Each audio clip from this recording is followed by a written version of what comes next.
Everyone, ഇന്ന് നമ്മോടൊപ്പം ഉള്ളത് ഭാരത് ഹോസ്പിറ്റലിലെ consultant orthopaedic surgeon doctor Ganesh Kumar സാറാണ്.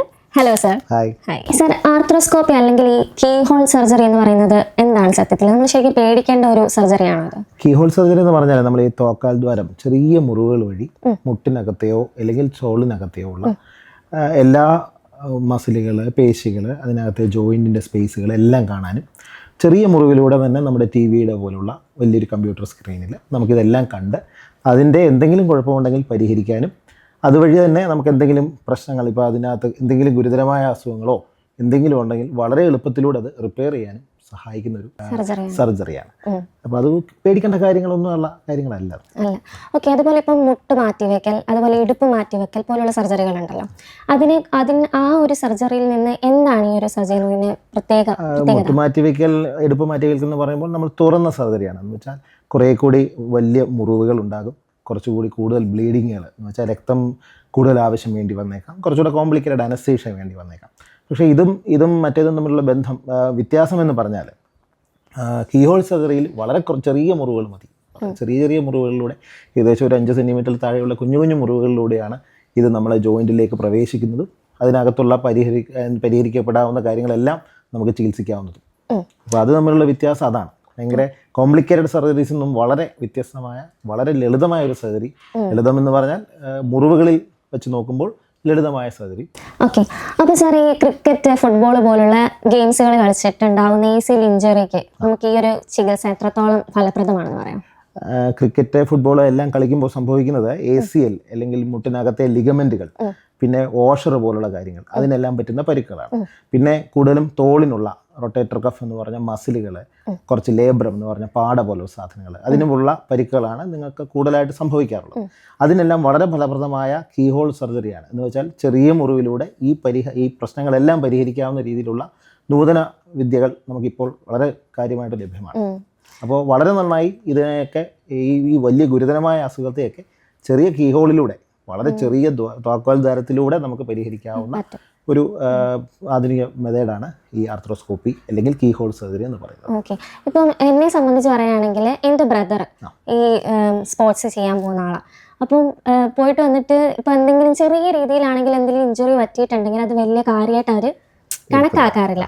അപ്പം അങ്ങനെ ഒരു സിറ്റുവേഷൻ വരുമ്പോഴത്തേക്കും നമ്മൾ അത് ശ്രദ്ധിക്കാതെ വിട്ടുപോയിട്ട് പിന്നീട് ഒരു ടൈം ആകുമ്പോഴത്തേക്കിനും നമുക്ക് ശരിക്കും ഈ പറഞ്ഞ പോലെ തന്നെ ഒത്തിരി പേര് ഇപ്പം നമ്മുടെ അമച്വർ സ്പോർട്സ് എന്ന് പറയും. എന്ന് വെച്ചാൽ അങ്ങനെ ഒരു വലിയ പ്രൊഫഷണൽ സ്പോർട്സുകാരല്ല, നമുക്കൊരു എന്റർടൈൻമെന്റിന് വേണ്ടി കളിക്കുന്ന ഒരാൾക്കാർ. അപ്പോൾ അവർക്ക് ഫ്രീ ടൈം മിക്കപ്പോഴും ശനിയും ഞായറും ദിവസങ്ങളൊക്കെ നമുക്കറിയാം ഒത്തിരി ടർഫുകൾ നമ്മൾ കൂണ് പോലെ മുളർച്ചു വരുത്തുന്നത്. അപ്പോൾ ഈ ടർഫുകളിൽ പോയി കളിക്കുന്നവരുടെ എല്ലാം പ്രശ്നങ്ങൾ, അപ്പോൾ നമ്മൾ അഭിമുഖീകരിക്കുന്ന ഒത്തിരി പ്രശ്നങ്ങളാണ് ഇവരെല്ലാം ഈ അമച്വർ സ്പോർട്സ് എന്നാണ് നമ്മൾ ഒന്നിച്ച് പറയുന്നത്. എന്ന് വെച്ചാൽ കൃത്യമായൊരു ട്രെയിനിങ്ങോ അങ്ങനെ ഒരു വാമപ്പോ ഒന്നുമില്ലാതെ, സ്ട്രെച്ചിങ്ങോ ഒന്നുമില്ലാതെ നേരെ വിളിച്ചോ എന്ന് പറഞ്ഞ് കളിക്കാൻ പോകുന്നു. അപ്പോൾ അവർക്ക് അത്രയും സമയമേ ഉള്ളൂ, 2 മണിക്കൂർ ബുക്ക് ചെയ്ത് 2 മണിക്കൂർ കളിക്കുക എന്നുള്ളത് മാത്രമേ അവർ നോക്കൂ. അപ്പോൾ അവർക്കുള്ള പരിക്കുകൾ വളരെ ഗുരുതരമാണ്. കാരണം ഇവർ അറിയുന്നില്ല. ഇവർ 2 ദിവസം കളിച്ചു, ബാക്കി 4 ദിവസം 5 ദിവസം വർക്ക് ചെയ്യുന്നവരാണ്. ഈ 5 ദിവസം വർക്ക് ചെയ്യുമ്പോൾ അവർക്ക് ചെറിയ പെയിൻ ഉണ്ടാവും, അവർക്ക് വേറെ ഡോക്ടറിനെയോ അല്ലെങ്കിൽ ഒരു ചികിത്സ എടുക്കാനുള്ള സഹായം അല്ലെങ്കിൽ ഒരു സാവകാശം ഉണ്ടായില്ല. അത് അടുത്ത വീക്കെൻഡിലായിരിക്കും അവർ അറിയുന്നത്. അപ്പോൾ അത് വീണ്ടും അതിനെ ആ പരിക്കിനെ ഗുരുതരമാക്കുകയുള്ളൂ. ഒരു പരിക്ക് പറ്റി, വീണ്ടും അതിൻ്റെ പുറത്ത് വീണ്ടും പരിക്ക് പറ്റി. നമുക്ക് കിട്ടുന്ന മിക്കപ്പോഴും അതൊരു ഗുരുതരമായ പരിക്കായിട്ടാണ്, എന്ന് വെച്ചാൽ ഒരു ചികിത്സിക്കേണ്ടതായിട്ടുള്ളൊരു പരിക്കായിട്ടാകുമ്പോഴാണ് ഇവരെല്ലാം നമ്മുടെ അടുത്ത് അല്ലെങ്കിൽ ഡോക്ടറിൻ്റെ അടുത്തോ ആശുപത്രിയുടെ അടുത്തോ എത്താറ്.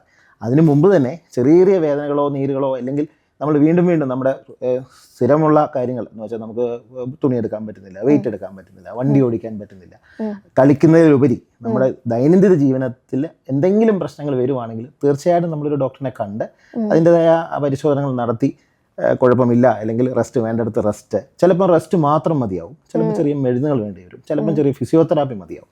അപ്പോൾ അതെല്ലാം നമ്മളത് ആ ഒരു ഓപ്ഷൻസ് എല്ലാം കഴിഞ്ഞാണ് മിക്കപ്പോഴും ഇവരെല്ലാം നമ്മളൊരു ഡോക്ടറെ എത്തുന്നത്. അപ്പോൾ അതൊരു വളരെ ഇമ്പോർട്ടൻറ്റ് കാര്യമാണ് ഇപ്പോഴത്തെ സാഹചര്യത്തിൽ. കാരണം ആകപ്പാട് നമുക്ക് സമയമില്ല, വളരെ ചുരുക്കം സമയം കൊണ്ട് നമുക്ക് എല്ലാം വേണം. ഒരു എൻ്റർടൈൻമെൻറ്റ് വേണം, കളിക്കാൻ പോകണം, എന്നാൽ എക്സസൈസാണ്, ഇതെല്ലാം നല്ലതാണ്. പക്ഷേ വേണ്ട രീതിയിൽ പ്രോപ്പർ സ്ട്രെച്ചിങ്, വാമപ്പ്, എക്സസൈസുകൾ എല്ലാം ചെയ്യാതെ ചെയ്യുമ്പോൾ സ്പോർട്സ് എന്ന് പറയുന്നത് ഇഞ്ചുറീസിലേക്ക് പോകുന്ന, അങ്ങനെ ഒരു സ്പോർട്സ് ഇഞ്ചുറീസ് എന്നൊരു വിഭാഗം തന്നെ വന്നത് എനിക്ക് തോന്നുന്നു ഇപ്പോൾ ഭയങ്കരമായി ആൾക്കാർക്ക് ഈ ഇഞ്ചുറീസ് വരുന്നത് അതുകൊണ്ട് തന്നെയാണ്. ഈ ജിമ്മിൽ പോകുന്നവർക്കൊക്കെ ആണെങ്കിൽ കൂടുതലും ഷോൾഡർ പെയിൻ ഉണ്ടെന്ന് കേട്ടിട്ടുണ്ട്. അപ്പൊ അതൊക്കെ നമുക്ക് ഇവിടെ ഈ ഒരു ചികിത്സ കൊണ്ട് മാറ്റാൻ പറ്റുമോ? നമ്മൾ മുമ്പ് പറഞ്ഞ ആ വിഭാഗം പോലെ ഉള്ളത് തന്നെയാണത്. സ്പോർട്സ് പോലെ തന്നെയാണ്. ഒരു ഫിറ്റ്നസ്സിനെ കുറിച്ചൊരു വളരെ അവബോധം നമ്മുടെ ഉള്ളിൽ ക്രിയേറ്റ് ചെയ്യപ്പെടുന്ന ഒരു സമയമാണിത്. പ്രായഭേദമന്യേ എല്ലാവരും ജിമ്മിലേക്ക് പോകുന്നതും വളരെ നല്ലതാണ്. പക്ഷേ അത് വേണ്ട വിധത്തിൽ ആ ജിമ്മിലെ ട്രെയിനിങ്ങുകൾ കിട്ടിയില്ലെങ്കിൽ ഇഞ്ചുറികളിലേക്ക് അത് നടത്തും. മിക്കപ്പോഴും നമ്മൾ വെയിറ്റുകൾ കൂടുതൽ എടുക്കുക, കൂടുതൽ എക്സേർട്ട് ചെയ്യുകയൊക്കെ ചെയ്യുമ്പോൾ ഷോൾഡറിലെ മസിലുകൾക്കുണ്ടാകുന്ന ഇഞ്ചുറികൾ വളരെ കോമൺ ആണ്. റൊട്ടേറ്റർ കഫ് എന്ന് പറയുന്ന 4 പേശികൾ കൂടിയുള്ള ഒരു മസിലുകളുടെ കൂട്ടമാണ് നമ്മളുടെ കൈകളിലെ പൊക്കുകയും താക്കുകയൊക്കെ ചെയ്യുന്നത്. അപ്പോൾ ആ ഒരു മസിൽസിനുണ്ടാകുന്ന ചെറിയ ചെറിയ ഇഞ്ചുറി പോലും പ്രോപ്പറായിട്ടുള്ള റെസ്റ്റും സ്ട്രെച്ചിങ്ങും എക്സസൈസും ഇല്ലാതെ അത് ഗുരുതരമാകാനും പിന്നീട് അത് കൈ പൊക്കാൻ പറ്റാത്ത അവസ്ഥയിലേക്കും ദൈനംദിന ജീവിതത്തിന് ബുദ്ധിമുട്ടാവുന്ന അവസ്ഥയിലേക്ക് എത്താറുണ്ട്. അത് നമ്മൾ വളരെ കൂടുതലായിട്ട് കാണുന്ന ഒരു കാലഘട്ടമാണ്. ഈ ഒരു സർജറി കഴിഞ്ഞാൽ നമുക്കിപ്പം എണീറ്റ് നടക്കാൻ പറ്റാത്ത ആളാണെന്നുണ്ടെങ്കിൽ ഈ സർജറി കഴിഞ്ഞ് എത്ര കാലം എടുക്കും? കീഹോൾ സർജറി ആക്ച്വലി അത് വളരെ എളുപ്പം തന്നെ, എന്ന് വെച്ചാൽ അടുത്ത ദിവസം തന്നെ. ഇപ്പൊ ACL നമ്മുടെ മുട്ടിനകത്തെ കീഹോൾ സർജറി ആണെങ്കിൽ അടുത്ത ദിവസം തന്നെ, ഈ സർജറി കഴിഞ്ഞ അടുത്ത ദിവസം നമ്മൾ അദ്ദേഹത്തെ നടത്തുക ചെയ്യും. പിന്നെ കൂടുതലായിട്ടും നമുക്ക് അദ്ദേഹത്തിന്റെ ബാക്കിയുള്ള ഇപ്പൊ ഓഫീസ് വർക്കിലേക്ക് തിരിച്ചു പോകുന്ന ഒരു രീതി, അത് നമ്മൾ യൂഷ്വലി ഒരു 2 ആഴ്ച അല്ലെ 3 ആഴ്ച അദ്ദേഹത്തിന്റെ മുറിവ് കരിയുന്ന രീതിയിൽ അനുസരിച്ചാണ് ചെയ്യുന്നത്. സാധാരണ രീതിയിൽ അങ്ങനെ ഒരു സ്ഥിരമായി വീട്ടിലേക്ക് കിടക്കേണ്ട ഒരു പ്രശ്നങ്ങളോ ഒരു ബെഡ് റെസ്റ്റോ ഒന്നും നമ്മളത് പറയാറില്ല. കൂടുതൽ എക്സസൈസ് ചെയ്ത് മുട്ടിന് ബലം കൊടുക്കുക എന്നുള്ള രീതിയിൽ തന്നെയാണ് നമ്മൾ പോകാറുള്ളത്.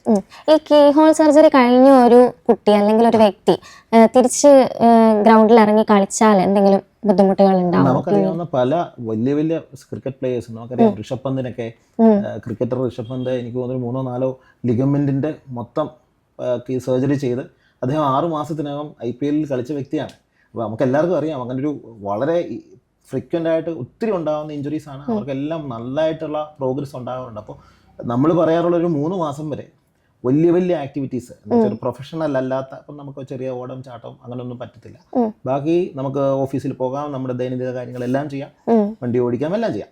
പക്ഷേ 3 മാസം വരെ നമുക്കൊരു ഇച്ചിരി സ്പോർട്സ് ആക്ടിവിറ്റീസിൽ ഒഴിവാക്കാം. പ്രൊഫഷണൽ സ്പോർട്സ് ആണെങ്കിൽ നമ്മൾ ഒരു 6 മാസം വരെ വെയിറ്റ് ചെയ്യാൻ പറയും. അവർക്ക് ഫിറ്റ്നസ് വളരെ ഇമ്പോർട്ടൻ്റ് ആണ്. ഒരു പ്രൊഫഷണലായിട്ട് ഇപ്പോൾ കളിക്കുന്ന ഒരു ഫുട്ബോൾ കളിക്കുന്ന ഒരു വ്യക്തിയാണ്, ഒരു ലീഗ് കളിക്കുന്നയാളാണ്, അങ്ങനെയുള്ളവർക്ക് നമ്മൾ 6 മന്ത്സ് നല്ല ഫിസിയോതെറാപ്പി എക്സസൈസുകളെല്ലാം ചെയ്ത് അദ്ദേഹത്തിന്റെ മസിലുകൾക്ക് ഒരു ബലം കൊടുത്തതിന് ശേഷം ഇറക്കുന്നതാണ് എപ്പോഴും അനുയോജ്യം. ഒരു ഓപ്പറേഷൻ കഴിഞ്ഞ ഒരാൾ ഈ ഫിസിയോതെറാപ്പി ചെയ്യണമെന്ന് പറയുന്നത് നിർബന്ധമായിട്ടും ചെയ്യേണ്ടതാണ്. ഓപ്പറേഷൻ എന്ന് പറയുന്നത് നമ്മൾ ഈ പൊട്ടിപ്പോയ സാധനം മാറ്റി വെക്കുന്നത് മാത്രമേ ഉള്ളൂ. അതെനിക്ക് തോന്നുന്നു ഒരു 50% ജോലിയെ അവിടെ തീർന്നിട്ടുള്ളൂ.